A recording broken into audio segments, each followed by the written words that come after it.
لاہور میں gang war کی تاریخ کا اہم ترین کردار تیفی بٹ مقابلے میں مارا گیا۔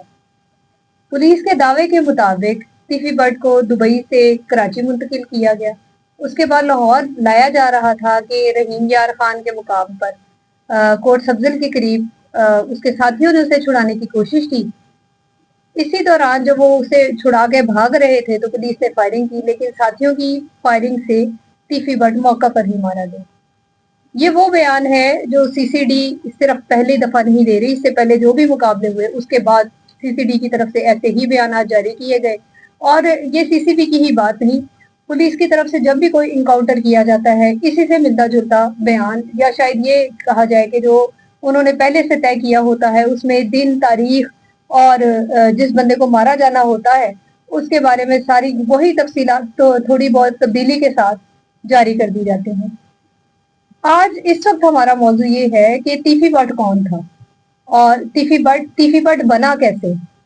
گینگ وار کا یہ بہت بڑا نام، جس کے اوپر بے شمار قتل کی اور دوسرے واقعات، لینڈ گریبنگ سمیت کئی جو الزامات تھے، جن میں سے یہ کہا جاتا ہے کہ وہ 17 قتل کے کیسز میں سے 16 میں سے بری ہو چکا تھا، اور 17واں امیر بالاج کا قتل تھا جس میں اسے منطقی انجام تک پہنچا دیا گیا۔ تیفی بٹ کے بارے میں سبھی یہ جاننا چاہتے ہیں کہ وہ تھا کون اور اس کا آغاز کیسے ہوا۔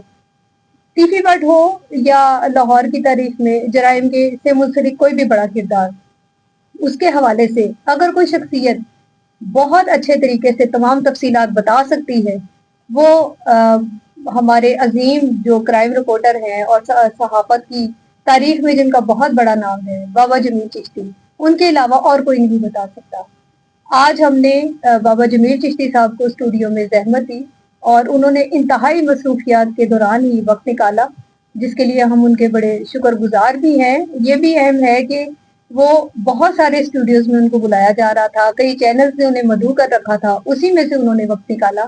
تو جمیل چشتی صاحب، ہم آپ کے بہت شکر گزار ہیں کہ آپ تشریف لائے۔ جی خوش آمدید۔ تو ہمارا بنیادی سوال یہ ہے کہ آخر تیفی بٹ تھا کون اور وہ کیسے یہاں تک پہنچا۔ سب سے پہلا ہمارا سوال ہی یہ ہے، اس کے بعد ہم آگے آپ سے مزید جاننا چاہیں گے کہ تیفی بٹ کون تھا۔ تیفی بٹ جو ہے نا، لاہور کی ہسٹری کا ایک بہت بڑا نام تھا، اور یہ بنیادی طور پہ اپنے آپ کو، یہ سارے جو برادران ہیں اپنے آپ کو تاجر کہتے تھے، اور لیکن سب کو پتا ہے کہ یہ تاجر کس طرح کے تھے۔ ان کے بڑے خواجہ اظہر گلشن بہت پریس کانفرنسیں کر رہے ہیں یہاں، اور اس طرح لاہور کی ہسٹری میں تیفی بٹ کا نام اس وقت سامنے آیا جب اس کی ٹیپو ٹکا والے سے اس دشمنی کا آغاز ہوا۔ تو یہ وہاں تھا وہ شاہ عالم مارکیٹ، اور اس طرح مختلف مارکیٹوں میں یہ ٹریڈنگ کی آڑ میں اس نے جرائم پیشہ افراد سے تعلق بنایا، بلکہ خود بھی جرائم پیشہ تھا، اور اس طرح چھوٹی موٹی وارداتوں سے قتل اور بھتہ خوری اور بہت بے شمار بڑے بڑے جرائم میں اس کا نام آنا شروع ہوا۔ لیکن یہ اس نے رہتے ہوئے یہاں اپنی دشمنی نبھائی، اور باقی ٹیپو ٹکا والے سے اور باقیوں سے، اس کے علاوہ اس نے اپنے سارے کیسز سے کلین چٹ لے کے چلتا رہا۔ اب آج کی یوتھ کو یہ اس وقت کردار سامنے آیا جب امیر بلاج ٹیپو کا مرڈر ہوا۔ وہ نوجوان تھا، اس کے مرڈر نے سب کو ایک قسم کا سوگوار کر دیا۔ تب یہ بات جب اس کے نامزد ایف آئی آر ہوئی تو یہ کہا گیا کہ تیفی بٹ نے اور گوگی بٹ کی اما پہ اس کا قتل کیا گیا، اور جو اس کا خاص بندہ تھا اس کو ساتھ میں لا کے ویڈیو کال پہ گائیڈ کرتے کرتے اس کا مرڈر کیا۔ لیکن جب یہ مرڈر ہوا تو اس کے بعد تیفی بٹ تو یہاں تھا ہی نہیں، گوگی بٹ بھی یہاں نہیں تھا۔